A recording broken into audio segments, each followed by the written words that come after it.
Hi வணக்கம் welcome. இன்றைக்கி என்ன வீடியோ பார்க்க போகிறோன்னா, தமிழக வெற்றி கழக தலைவர் விஜய்க்கு திமுக தலைவர் ஸ்டாலின் என்னென்ன பிரச்சனை தராங்கிறத பார்க்க போகிறோம்.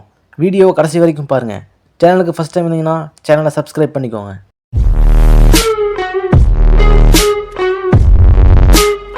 தமிழக வெற்றி கழக தலைவர் விஜய் தமிழ்நாடு முழுக்க பிரச்சாரம் பண்ண முடிவு பண்ணுறாங்க. எந்தெந்த இடம், எந்தெந்த மாவட்டம், என்ன தேதின்னு முடிவு பண்ணி சுற்றுப்பயணத்தை ஆரம்பிக்கலான்னு இருந்தாங்க. இதுக்கு போலீஸ் பாதுகாப்பு இல்லைன்னு அப்படின்னு சொல்லி வந்தாங்க. இதையும் மீறி தமிழக வெற்றி கழகம் அனுமதி வாங்கி அதுலேயும் பல சிக்கல் கொடுத்தாங்க காவல்துறை. இன்னுமா நினைக்கிறீங்க இது காவல்துறை தர சிக்கல்னு?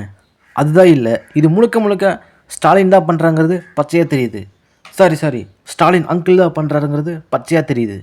விஜய் பிரச்சாரத்தில் என்னென்ன ரூல்ஸ் போட்டாங்கன்னா, 20 நிமிஷம் தான் பேசணும், போக்குவரத்து நெரிசல் வரக்கூடாது, மக்களுக்கு இடையூறு தரக்கூடாது, முட்டு சந்திலன்னு தான் பிரச்சாரம் பண்ணணும்னு ஏகப்பட்ட ரூல்ஸ் போட்டாங்க.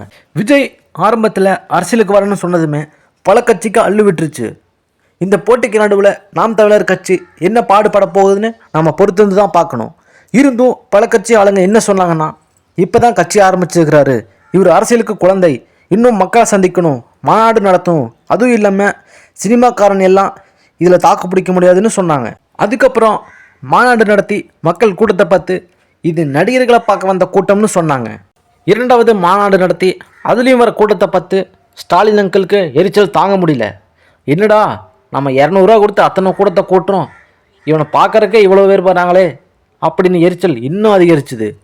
மாலா ஃபேனை 12ஆம் நம்பரில் வை அப்படின்னு சொன்னதுமே கரண்ட்டு கட் ஆயிடுச்சு.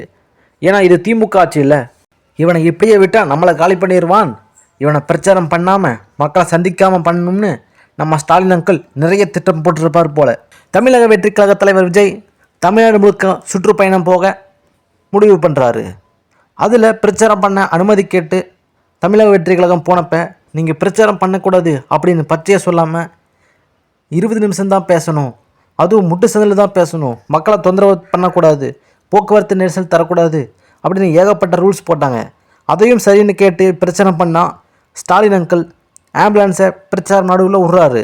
இதில் என்ன புரியலனா, இந்த இடத்துல பிரச்சாரம் நடக்குது, மக்கள் கூட்டமாக இருக்காங்க, எப்படியும் இந்த வழியாக போக முடியாதுன்னு ஆம்புலன்ஸ் டிரைவருக்கு தெரிஞ்சிருக்கும்.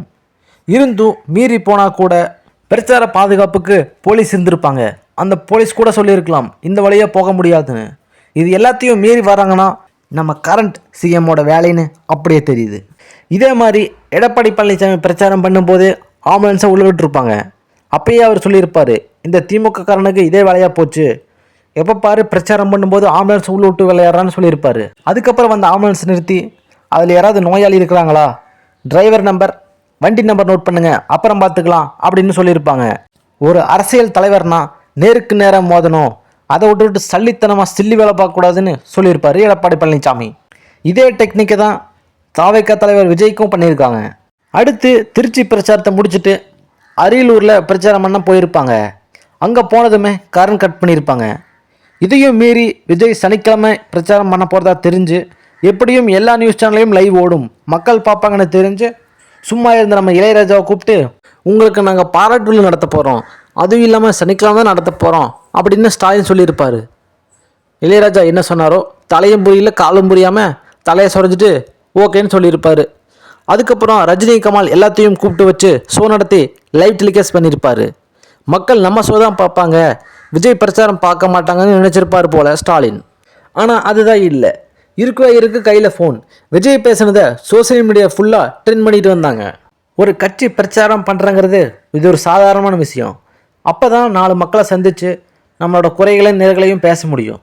இது எல்லா கட்சிக்கும் அனுமதி தரணும். அதுவும் இல்லாமல் டிவிக்கு மட்டும் இந்தளவுக்கு பிரச்சனை தருதுன்னா ஸ்டாலின் மனசில் ரொம்ப பாதிப்பு ஏற்பட்டுருக்குதுன்னு நினைக்கிறேன். அதுவும் இல்லாமல் பயமும் ஏற்பட்டிருக்குன்னு நினைக்கிறேன். இனி வர அடுத்தடுத்த வாரங்களில் விஜய் பிரச்சாரம் பண்ண போகிறாரு. அதுக்கு என்னென்ன சிக்கல் தரலான்னு ஸ்டாலின் முடிவு பண்ணிட்டு இருப்பார்னு நினைக்கிறேன். மறுபடியும் அடுத்தடுத்து இன்ட்ரெஸ்டிங்கான வீடியோவில் நான் உங்களை சந்திக்கிறேன். பாய்.